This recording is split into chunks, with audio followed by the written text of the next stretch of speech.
Hello. Hello. Sorry about that. Slight technical issue. But I believe everything is set up now. We're all on the stage. And welcome, folks. Another live presentation here where we're going to talk about a little bit of Scaffold and how it helps to improve your developer's inner loop velocity. Scaffold is open source. It's free. You can go out and get it at scaffold.dev. There's a wealth of information there, some very well laid out documentation. But Giovanni here is going to talk to us a little bit about it. So if you could please introduce yourself, let the folks out there know who you are, and we'll get started. Yeah, absolutely. And thanks a lot for having me here. And I'm Giovanni Galloro. I'm part of the EMEA app modernization practice in the customer engineering team here at Google. I'm focused mainly on DevOps tools, developer experience tools, and container-based runtime provided on Google Cloud. Excellent. So I guess before we start, I want to know, why do you think it's important for folks to know about Scaffold? I think it's important because the problem of developer velocity, developer productivity, developer experience in general is something that is, I think, talking with organization, companies, customers, it seems always more important. There are a lot of organizations that are trying to understand how to improve the life of the developers, because they have more and more people developing software. Also, companies that do not develop software as a core business, no? And on the other side, Skaffold is like, in some way, a kind of hidden gem. Is an open source tool. Is not a commercial product, but it has been created to solve that particular problem. So the people that created that had already this problem in mind. So this is why I think this is important. Nice. So essentially, there's a really awesome tool out there. It can solve a lot of problems, but it doesn't get enough love from the community at this point, so folks are still having the problem. So hopefully we'll be able to clear some of that up today. All right, let's go ahead. Kick us off. Yeah, absolutely. Yes, and talking about Scaffold, I really want to try to start from the problem it tries to solve, no? And to talk about that, I would like to start from a research that I came across lately. This is a research from this year. This is not by Google, by the way. This was published on the Association of Computer Machinery Journal. And the authors are Nicole Fortsen, that is one of the authors of the Accelerate book, and other people from a company called Dix that does some analytics on developer productivities, and an author from Victoria University. But it's interesting because it tried to focus the as they say, the dimensions, the 3 dimensions of developer experience. No, the research is around developer productivity, and they try to focus on the 3 dimensions of developer experience, and they focused on these 3 things: flow state, feedback loops, cognitive load. Okay, where flow state is that state that probably all the developers know, and a lot of us doing some type of work know, where you are deeply engaged with your work, where you don't realize the time passing, where you don't have distractions, when you don't switch context, you don't go elsewhere, you are in that tool, you don't feel like you don't go to drink water, you don't go to eat, you don't go.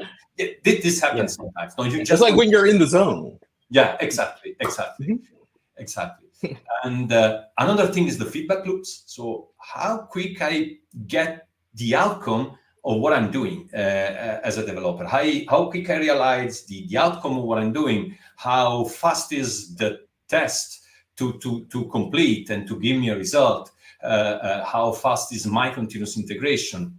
how quick I got the code review that is in my code process.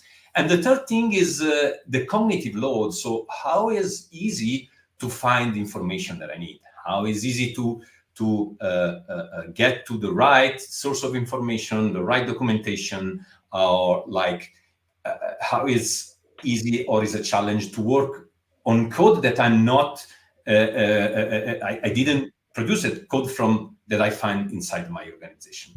And I think even this research is really it has been published recently. I think that at least the first two things were already in the mind of the people that created Skaffold, no? Yeah. The flow state and the feedback loops, and are really, really relevant. Because if you think, we focus on people that wants to create application to be deployed in containers, and especially application to be deployed on Kubernetes. If you're focused on this kind of applications and you want to some way test how your application will behave when it's deployed on the target environment. So you want to see how our application will behave on a target cluster, for example. You have to do a lot of tasks. You need to build your container image, eventually tag your image, eventually push on a remote registry if you're going to deploy that on a remote cluster. You need to execute tests eventually, and you have to manage all the deployment part. You have to manage the Kubernetes manifests and render manifest and use that manifest to deploy. And if, for example, your target environment is not is not exposing your application remotely, you need to forward ports on your local host to access your application.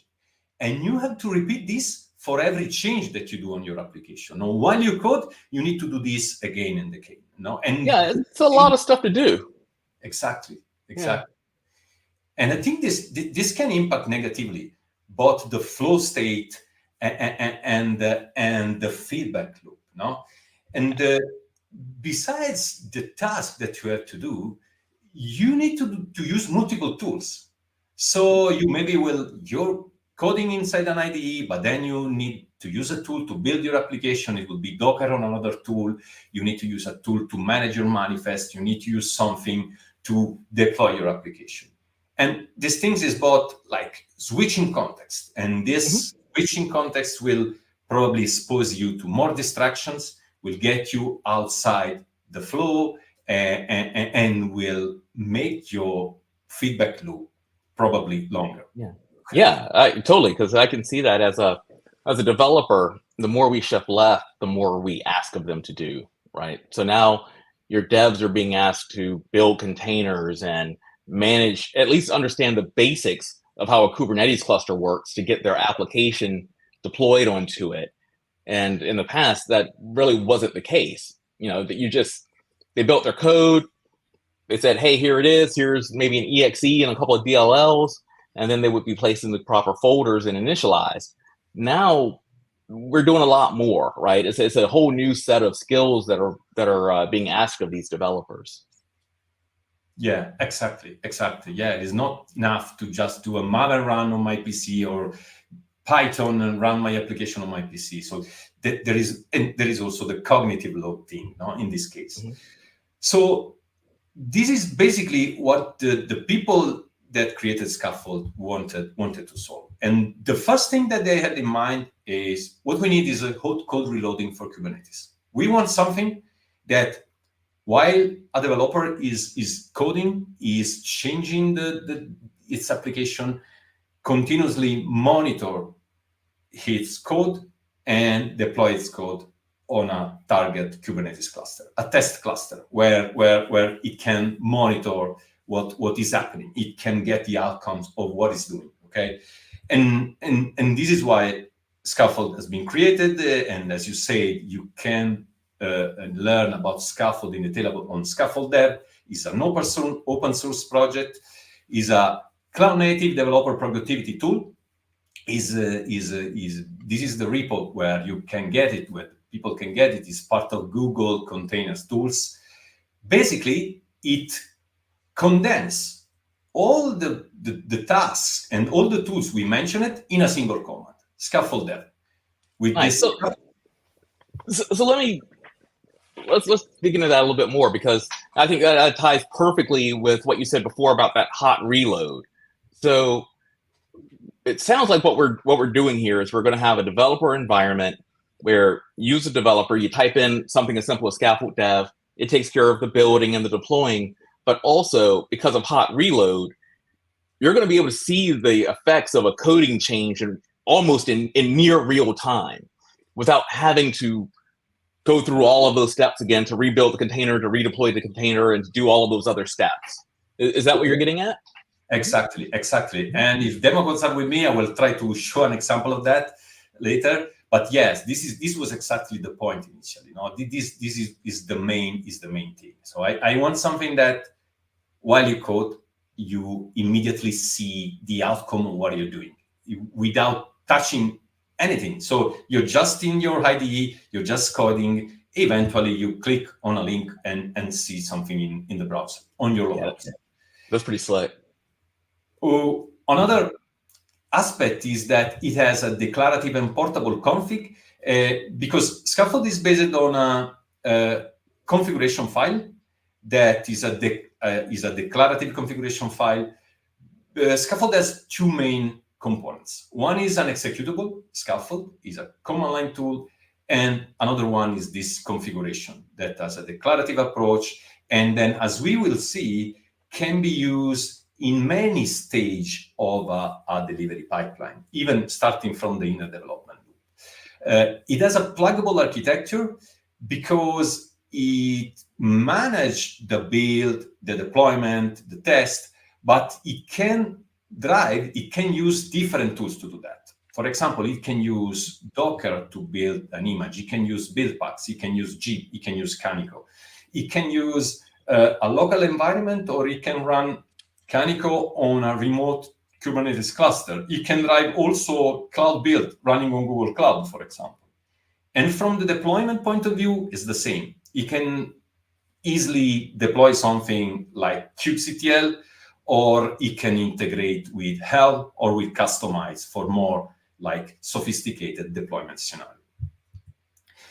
And the goal is the one that we were discussing before. No? The goal is to shorten this inner development loop, to optimize this inner development loop, continuously deploying the software I'm coding on a target development cluster, on a test cluster that is for the developer to check what he's doing.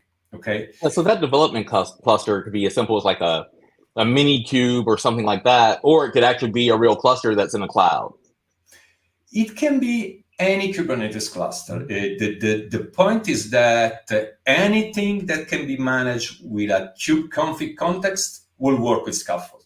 In some cases, maybe you would prefer to have something running locally because you want something running in your workstation or in a remote workstation, as I will show in an example, because maybe you don't have something deployed remotely just for your testing, no? But you can point any cluster that you want, that you can manage with a kubeconfig. So going to see the use cases, as we said, Skaffold has been created with this continuous development in mind, no, that we talked about, but now its usage has been extended. So the capabilities have been added.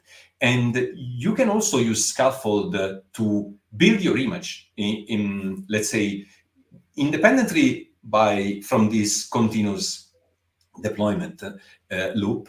You can use Skaffold to build your image and to render your manifest for specific environments. And for example, provide this manifest and this image as the assets for a GitOps deployment flow, okay?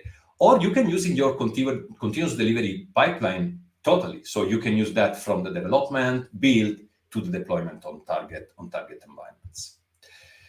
Nice. So it can either plug into what you have, or you can use it for the whole path itself. Exactly. This is an example of the scaffold configuration file I wanted to show, because as I said, what drives scaffold and what scaffold is composed by this two things, this executable and this configuration file.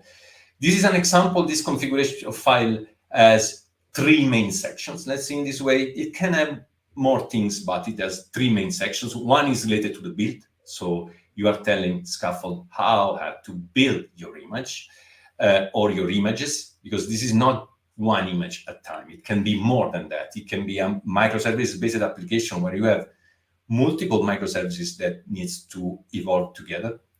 It has a test section, so you can also automate some basic unit testing with Scaffold. So you want to check that you do a curl to a specific endpoint where your application start, or like launch as JUnit test.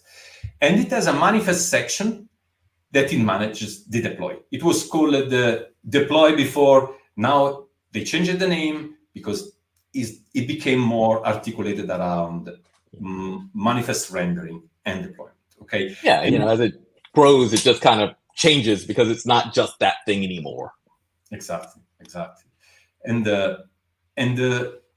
this is something that is like can sound familiar with people that work with Kubernetes. Now, it's a YAML. It has a like a structure, like a kind of API, an API version, etc. It's not exactly a Kubernetes resource, but is very as a structure that is familiar to people that works on Kubernetes. Yeah, I think if anyone's worked with YAML files, it'll look very familiar. It behaves a lot of the same way. Look out for how you've structured it. Make sure everything lines up properly. Exactly. Mm-hmm. And as I was mentioning before, one characteristics that it has. Now, we were telling about a portable configuration, and because it has this kind of pluggable approach where you can use different tools for building. Now, you can use, as I said, you can use Docker, you can use build packs, you can use other things. And on the other side, you can use different tools for deployment. And in this way, you are not forcing all the people involved in a delivery pipeline to align on the tool they want to use. So if you use a scaffold, if you standardize on a scaffold configuration, you can have the people involved with development to choose the tool they want for building, for example, but you are not impacting the people involved with application release, because they have the freedom to choose like a GitOps tool with Customize or with Elm, or doing this in another thing, because the common ground will be that configuration file. Okay. So let's go more on the practical side. Let's try to see something more practical. This is this scaffold dev example. As I said, one command, scaffold dev. When you launch that, it basically builds your image, push your image on a target registry if you have to, if you want, and if you configure that, if you have to deploy that on a remote cluster, render manifest, deploy your application, forward the parts of your application on your localhost, and continuously watch for updates when you build that. Yeah. Before we go forward, can I ask you to talk a little bit more about that render and deploy? I think some folks may not be used to those terms. They just hit go and it goes, but it actually is doing more. Yeah, absolutely. Can I ask you to wait, because I have more details on that in the example. So sure. I will go in details with that. So basically this was a single thing, no? Okay, I have a manifest and I deploy that, but for how the different tasks that Scaffold does work together, we can articulate this better in 5 minutes. So I want to show some practical example. To do that, I will use a cloud workstation. Cloud workstations are development environments provided by Google Cloud that you can access using a browser or using JetBrains Gateway if you're using JetBrains IDEs like IntelliJ, PyCharm, or Golang. And they have the advantage that can be provided and managed centrally and continuously updated centrally, and they live inside the VPC and the project of the organization where the developer works. So it's easy to provide access also to the organizational resources. On the other side, the developer has his environment ready in a minute from any device, and it's also more secure because the code is not like traveling on laptops. It lives only inside the organizational VPC. But having said that, we use that for our commodity, for our convenience. But basically, you can use Skaffold wherever you want. You can use on a Linux machine; it's an open source tool. You can use on a Mac. You can use on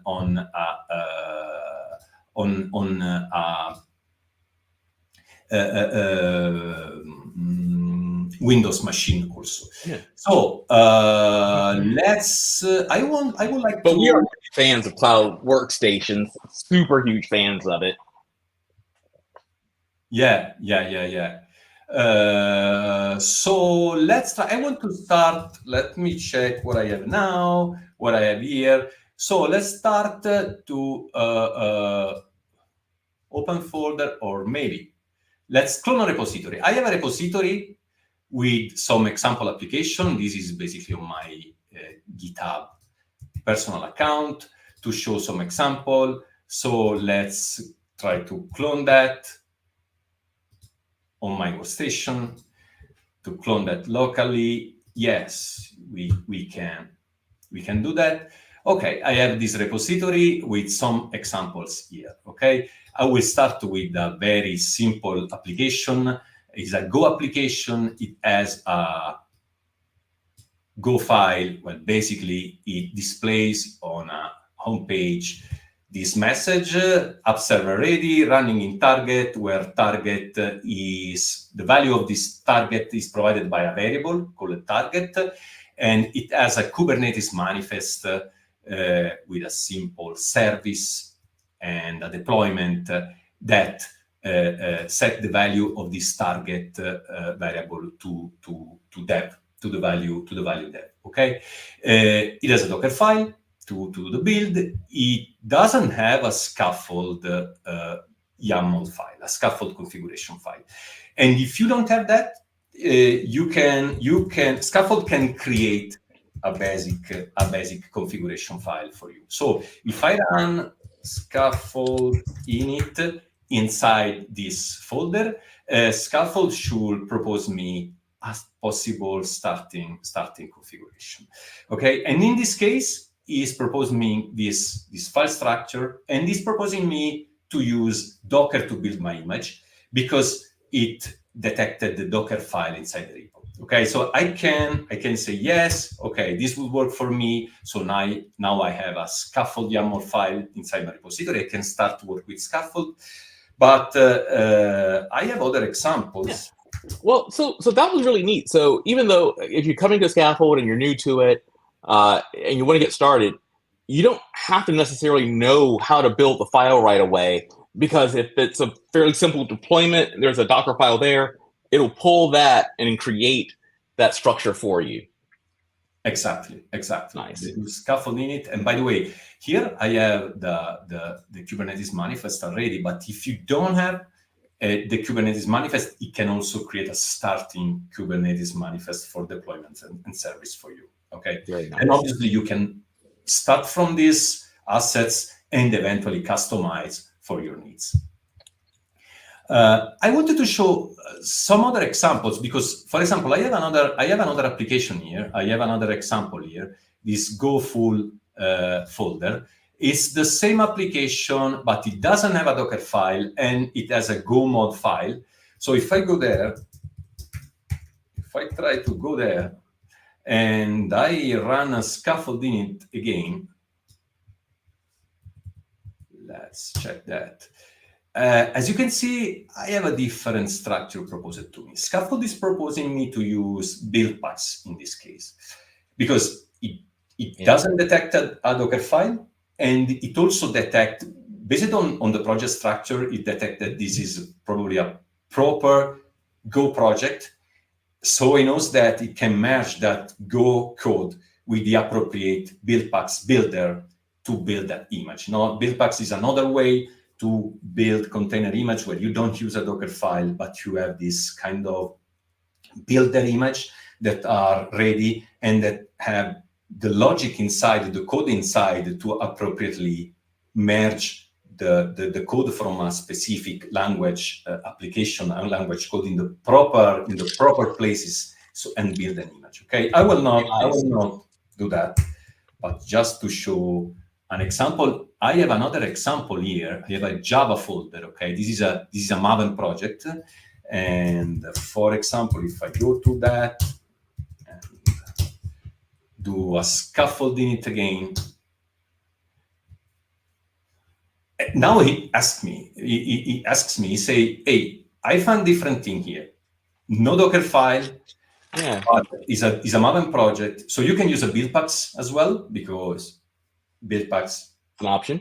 Yeah, it's an option, knows how to build a container image from that. But you can also use the Gib Maven plugin. This is another tool. This is a plugin for Maven that basically, when you do build compile tasks in Maven, it actually builds also a container image. Okay. Yeah. So it's smart enough to understand that there are multiple ways you could actually handle a Java application or a Maven application in this case, and it'll give you the option of how you want to handle it.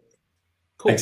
Exactly. And by the way, if I had a Docker file, I would add a third option, or do you want to use Docker? Okay. But let's go back to our initial example. I think that I saved that Skaffold YAML file. Okay.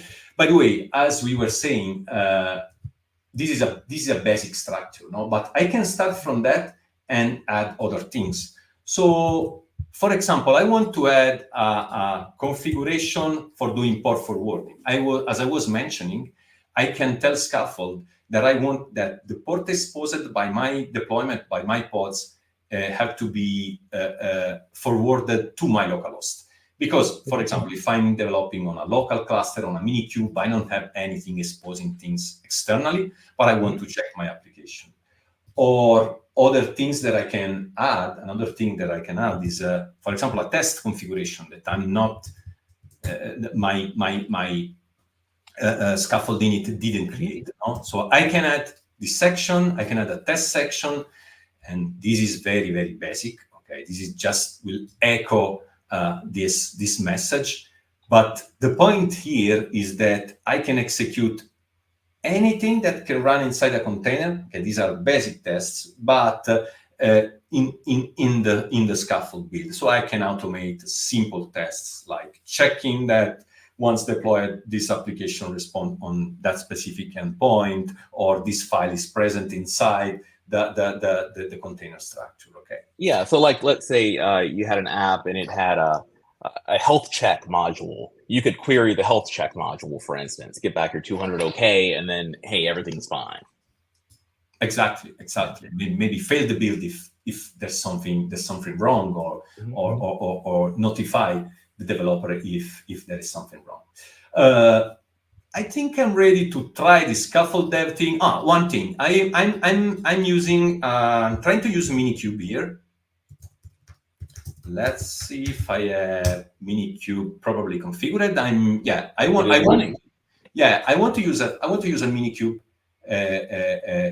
in my local environment. In this case, is a remote environment because it's a workstation in the cloud. But I want to test things where my development environment is, and eventually I will deploy things later. No, I'm in the so-called inner development loop. No, I will eventually deploy stuff once I merge my code and things like that. Yeah. So your inner loop stack right now, it's Cloud Workstations as your IDE, Skaffold for your build and deploy, Minikube for your runtime environment, and I see you got Cloud Code plug in there too if you wanted to just check on some of the things later on. Yeah, absolutely. This is interesting because Cloud Code is an extension that we provide for different IDEs and in different ways. For example, this interface that I'm using is Code OSS, so the one open source version of VS Code with the Cloud Code extension. What Cloud Code does is basically provide an interface to interact with Google Cloud Services directly from your IDE, provide an interface also on top of Skaffold, and this is interesting, and I have a slide after later to talk about that. But the point is that it's still another step to solve the initial problem, no? Because if I have something running inside my IDE that helps me to deploy applications on GKE, on Cloud Run, or use Secret Manager, or run GC machine, interact with Google Cloud without moving off my IDE, this helped me to stay in the loop, and shorten the feedback loop. Yeah, and even lower cognitive load a little bit too, because these things are just kind of built in. They're there for you. Once you know them, you know them. Exactly. So what else? Oh, okay. These are my context. I have also some remote clusters in my kubeconfig, but I will use that later. But my default is a minikube, and so let's try this Skaffold dev thing.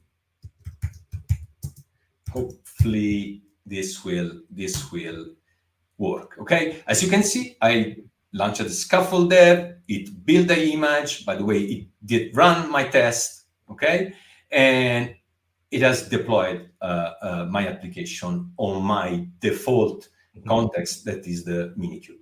And is forwarding also the port of my application on this localhost port. So I have my application, Skaffold displayed, up, running in target, that, okay? Easy. If I go on my code and start to work on my code, I can change my code. I can change. And this is the proof that it's live. That it's live. Exactly. I did just type U and it rebuilt my application. And now, as I work on my code, as you see, it continuously build my application and redeploy. And by the way, for files that are not that don't need to be compiled, no, that the language that do not need compile, or like HTML static templates, it can also avoid to do this rebuild, but it can also directly inject these files inside the running containers. In my case, I changed the Go source, so it had to rebuild that again. So hopefully, if I refresh my application, I have this code updated. No, and you can go on and on and on with this. You type your code, you work on your code, and you have your code continuously updated. No, I write again, update it again, and this starts again, redeploy. And if I go here, okay, I have my code. All right. And this is basically how our inner development loop. I will stop Skaffold dev for a moment and go back to the slides, because what we saw is the continuous deployment, but Skaffold can be used also for other things.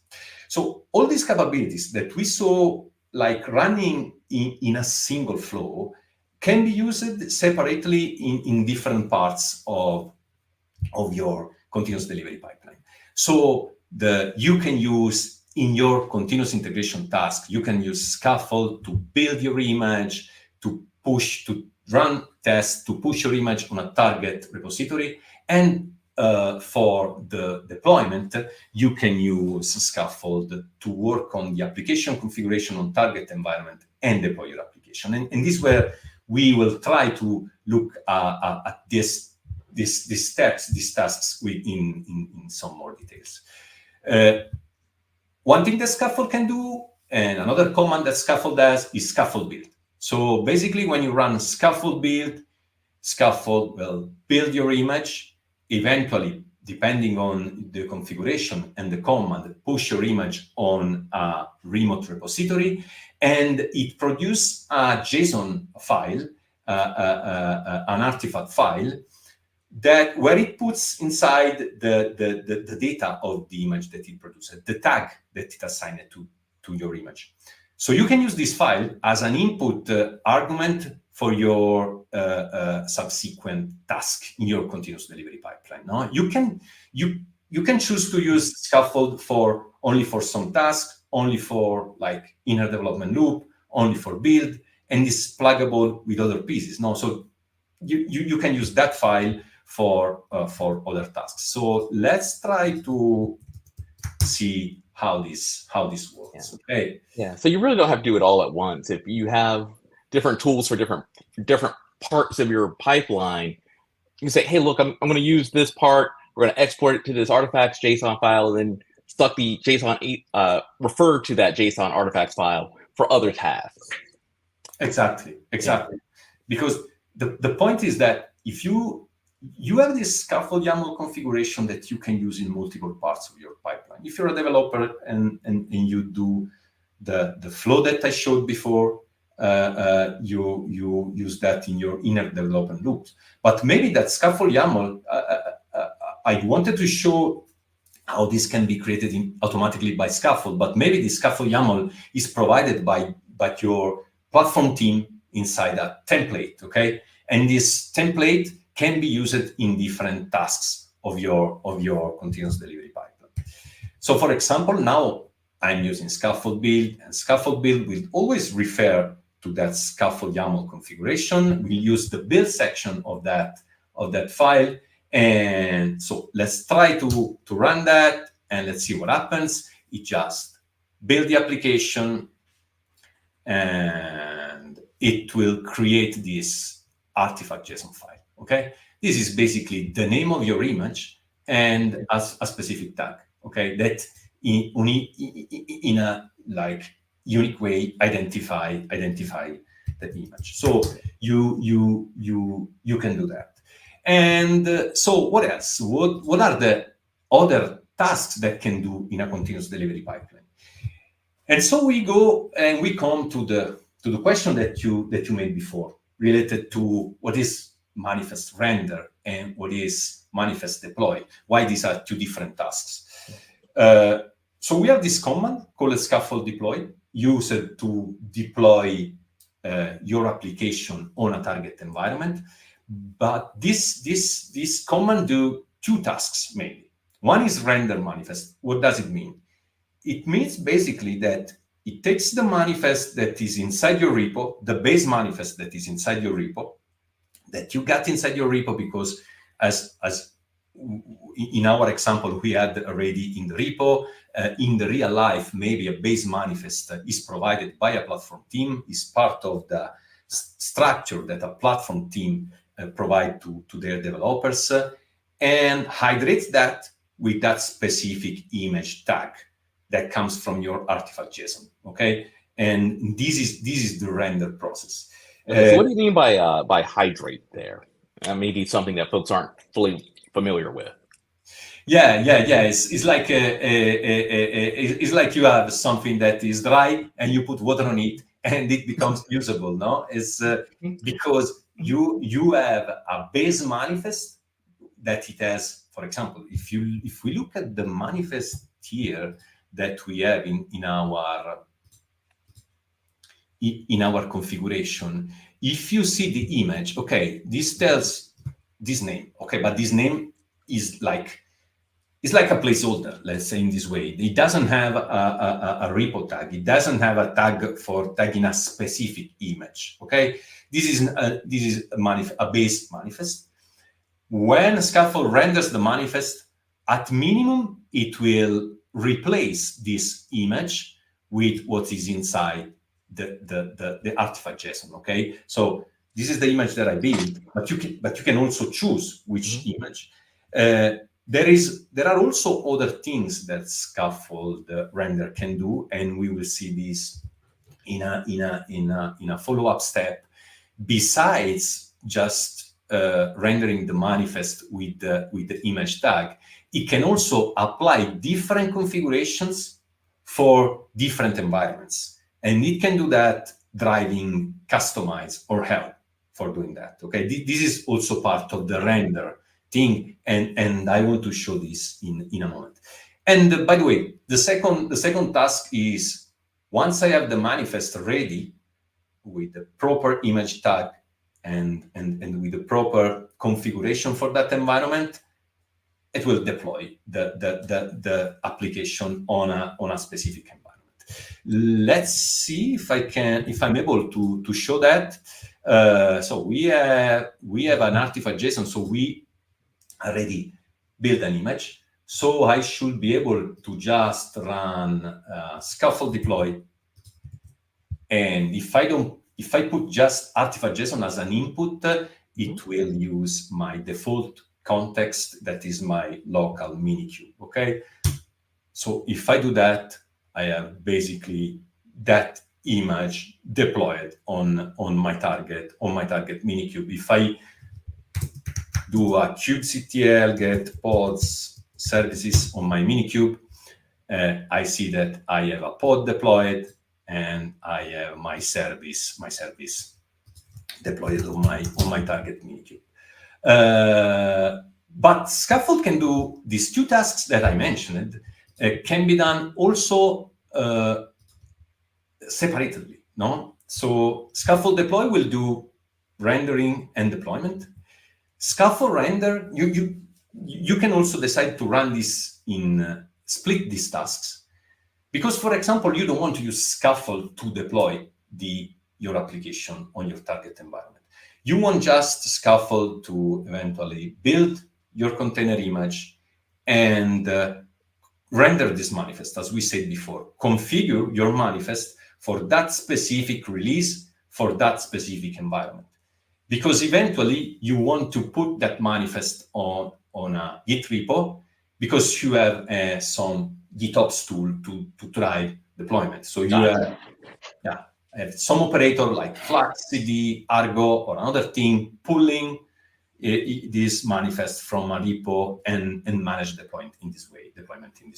Gotcha. So you do all like the pre-steps, you get it ready to go, you drop it in your repo, and then another tool from there would theoretically pick it up and take it the rest of the way. So Skaffold can be used whether or not you use Argo CD or Flux or whatever. There's no reason why you couldn't use it with those other tools. Okay. Exactly. This is part of the pluggable architecture. This is part of the fact that you still have this common configuration and you can do multiple things with that. And obviously there is also the other part, because we said before, deploy is render plus deploy, apply manifest on a target environment, and you can have render just to render the manifest, and then you have the apply command. So the apply command is the second step, so that you have the freedom to use. So you start from a rendered manifest, from a manifest for a Kubernetes resource, for an application that doesn't have to be changed at all. It's ready to be deployed, and you just apply that on a target environment. So I want to also try to show that. I think that to do that, I need to delete what I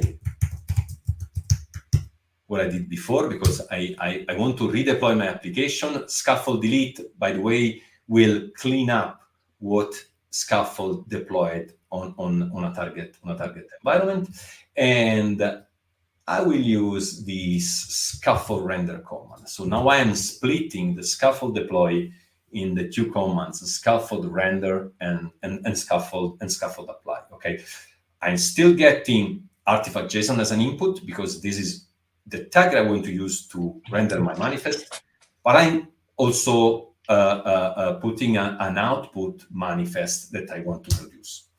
Okay, and if everything works, now I have this render YAML file here. Okay, that is basically my base manifest, my base Kubernetes manifest I was looking at before, with the difference that I have the image with the right tag.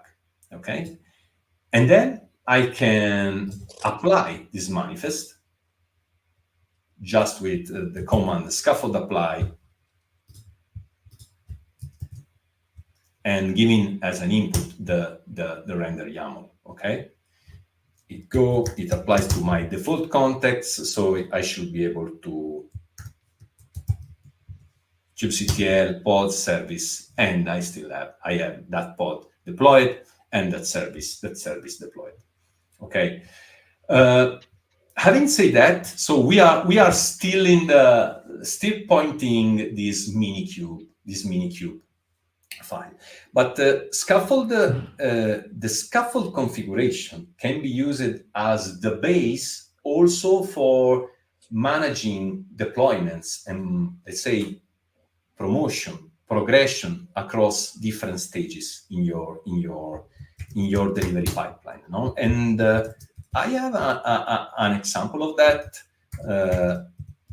Yeah, it kind of looked like you were going there before. I think I noticed you had a dev, a stage, and a prod Exactly. listed earlier. Yeah, exactly.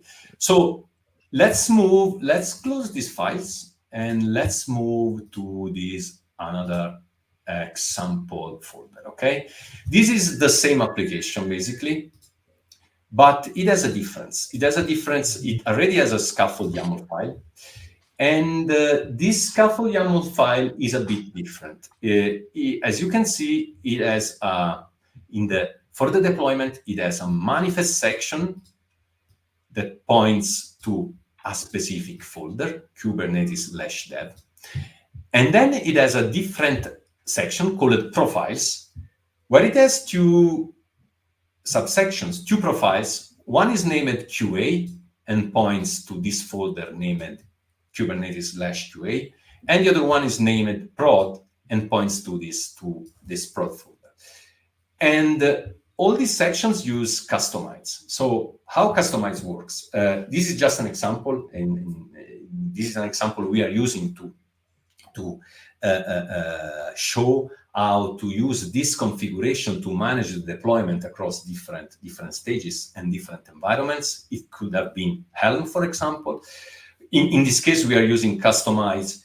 Customize, basically, for who doesn't know that, it allows you to manage the deployment of multiple Kubernetes resources, or maybe the same different instances of the same application, of the same resource in different environments, managing the configuration from a single common file or a single common configuration, a single common set of files where parameters are common between the different environments, and just adding files for the differences, for the things that changes. So you don't have to manage a lot of different resources and manifests where for the different environments. Yeah. So like your horizontal pods, the number of pods you spin up, that could be one of the things that you change. And there are lots of different things that, hey, it's the same app fundamentally, but then there are some slight differences between what you do in dev versus QA and versus prod. So to account for that, you would just have another configuration file that outlines those differences. Exactly. So to avoid, you like condense that. You start from a common configuration and you have just differences. And I can show this in this folder structure. For example, we have this, by default, Skaffold will use what's inside Kubernetes dev. What is inside Kubernetes dev? There is this customization YAML file. How customize works. When you deploy something with customize will look for this customization file to actually build the manifest that has to use. And what this customization YAML file is configured for is my end deployment, my target deployment will be a merge between what is inside this base folder and what is inside this target YAML file. This is what is written inside this file. So if I go and look at the base folder, I have another customization file that basically points to deployment.yaml, and deployment.yaml is basically a base manifest is very similar to the one we were showing in the previous example, in the initial example, with the difference that even that environment variable, target environment variable, is not there. Is really the base. Is really just what is common between all environments. But I have this target YAML in dev, no? So if Skaffold use this folder, it will merge what is in the base folder with this, and it will basically apply. It will basically set the value of the target variable to that. Okay, let's look at QA. Similar configuration is a merge between base and target YAML, and target YAML in QA will be set the value of the target variable to QA. Okay, this is simple. This is just to show the difference, but this could be, as you were mentioning, like having a connection to different database system, to different login system, or like different login parameters, or different capacity. As for example, in prod, we have similar configuration, but here, in addition to the target variable with a different value, that is prod, we have also a different replicas configuration. We have more pods, okay, for example.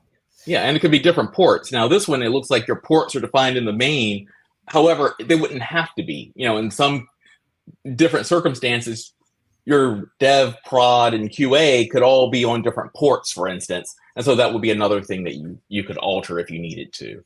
Exactly. Yeah, exactly. But your target and prod, you know, that's just a setup that you customly defined, and so you can call those variables later. Yeah, exactly. Exactly. This is just to show when we deploy the application that, okay, this is prod, this is QA, but this can be any change, or also more complex change. No, you can have more complex structure. So you start from a base, and from there you build what are all your different environments. And another thing I want to talk about is, okay, we saw how customize, manage the merge of configuration in these folders, but what are these profiles? Basically, profiles are a Skaffold capability that basically lets Skaffold use a specific configuration depending on an input that you provide. So you can provide a different profile as a command line parameter, or as a kubeconfig context, or as an environment variable, and Skaffold will pick what's inside this section, or what is inside this other section, for example. Okay, this is what profiles are about. So now I want to show an example of that. I will use some remote clusters to do that. So I will stop my Minikube here, just to be sure.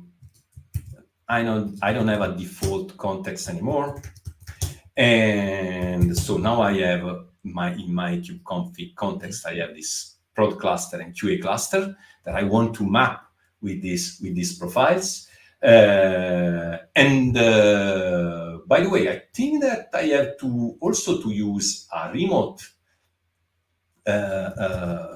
container repository, image repository. No, I will have to do a Skaffold build again, not for the Skaffold build, but for the fact that now I have the image running in the Docker daemon, managed by the Docker daemon in my Minikube. But now, since I want to deploy my application on these remote clusters that, by the way, are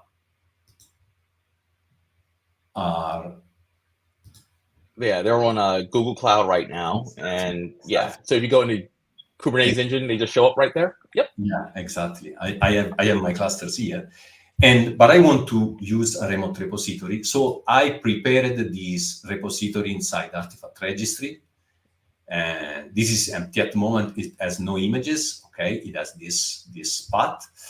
So what I want to do here, I will run this Skaffold build.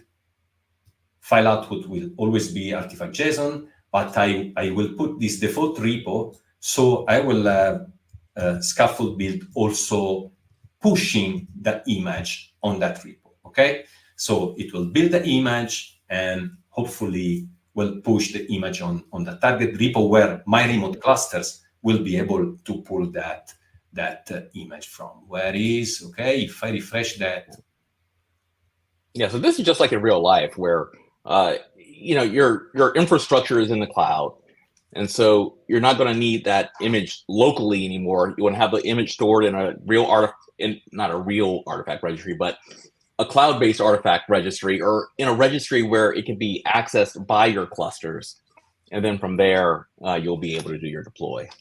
Exactly. And by the way, we are using all these tasks, but you can integrate this as part of your delivery pipeline in different ways. No, there are some Google Cloud tools that also use Skaffold behind the scene, and in this case, we will use the Skaffold configuration to manage the deployment in different environments. So I think I have the image ready. So I think I should be ready to test if I can deploy to different clusters. So let's try to do a Skaffold deploy artifact JSON as I did before, but I put two new parameters. One is profile QA. So I'm telling Skaffold to use the QA profile. And another one is deploy to the QA clusters. Okay, so use what is inside your QA profile configuration and target to the QA clusters. And it will get the image tag from the artifact JSON.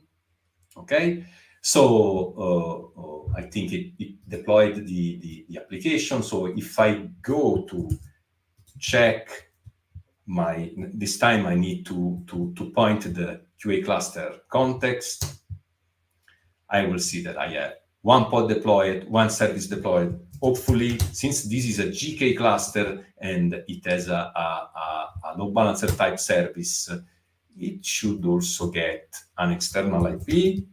And you should be able to bring up the app on that external IP, right? Yeah. But when you're streaming live and we're doing a demo, minutes, no? And yeah. Okay, so we got this external IP. So I should be able to see my application in the QA environment when it's ready. Okay. Oh, look at that. And it says, yep, target is QA. So it's pulling the new values as well. So, it is working. It's doing exactly what it's supposed to do. Exactly. Yeah. And I can do the same on prod. Okay. I just input a different profile name, prod, a different context, and launch the deploy. It picks the image tag with the repo from the artifact JSON. And if I go to check the prod cluster, I should see my deployment. In this case, is different because we had configured the prod manifest, the target YAML in Customize to have 3 replicas. This is an example. Maybe in production, you want to have more capacity to handle the production traffic. Okay. And hopefully the cluster should give we'll see it eventually. So one thing I noticed though is that, when you said, hey, folks can kind of tie these things into different tools, it reminded me that in Cloud Build even, some folks will use Skaffold as a build step, as part of their pipeline there. And it really is just, I guess, your choice, for how you want to manage your environment. Exactly. Yeah. I agree with that. I think that the point is that it helps you. What is helpful is that you have this common configuration, no? So when you have all the basic settings for your build and eventually your deploy in a single file, and you can eventually use that also with different tools. So you can use Skaffold Dev. Your developers can use Skaffold Dev. Or you can use Skaffold Dev as part of Cloud Code, because I don't think we have time to show that, but Cloud Code can use Skaffold Dev behind the scene to do continuous deployment on a Kubernetes cluster. You can use Cloud Build to do a scaffold build. So, or you can use any runner, any build system to do a scaffold build. But this will be helpful because you will still use that configuration. You will still use this. You will still produce this artifact JSON, and you can use that things in the consequent steps of your delivery pipeline. Yeah, and all this stuff is open source, so you can use it with whatever. We talk about Cloud Build, and we may mention Cloud Deploy, but there's no reason why you couldn't issue these same commands in a general executing tool like a Jenkins, for instance, or any tool that just lets you run a command. And by the way, we wanted to show all the things that Skaffold can do besides the inner development loop thing. But if you think about the inner development loop, is really, I think, is really a powerful thing, because this discussion about the developer productivity, the developer experience, I have the feeling that this is becoming more and more important for various organizations. So having something that helps me to be more focused, and we are not talking about, we still didn't mention the word AI. I have also the AI stuff disabled in this workstation. We didn't mention that, but yeah, this is, I think, for developers, this is part of the same attempt to solve this experience and productivity problem. Oh yeah, I mean, it's really neat because when you look at those factors that you mentioned earlier, right? There's the cognitive load that's on developers from having to learn how to do all of these things. There's just wanting to stay in focus so that you can focus on you want to be more focused on your code than the infrastructure and the stuff around getting the code to execute. So hopefully, that's really is the point of a tool like a Skaffold, and hopefully we've been able to show that to you in this past, I guess, almost an hour now. Yeah. Time passes when you have fun and playing with stuff, but I think we are close to the end. I just wanted to show if we were able to deploy this to our production environment. Okay, so we are there, and these were the examples I wanted to show. I have a couple of slides just to tell one important thing. One, we already mentioned. We saw the Skaffold. Skaffold is an open source tool. Skaffold there, it has this configuration you can use with your tools. You can automate whatever you prefer. But there are some tools provided by Google Cloud that uses Skaffold behind the scene. One is Cloud Code that we already mentioned, so maybe not a lot to add about that, but basically Cloud Code is an extension that we provide, is an extension for VS Code and JetBrains IDEs, and that we provide also as a web accessible IDE through Cloud Shell IDE, and also inside Cloud Workstations. That is the workstation I was using before, and that basically has the goal to make the interactions mainly with Google Cloud more like help to interact with Google Cloud directly from the IDE. So not reduce the need to move off the IDE for developers to do things. But not only Google Cloud, I have to say, because if we talk about Kubernetes, what we are seeing here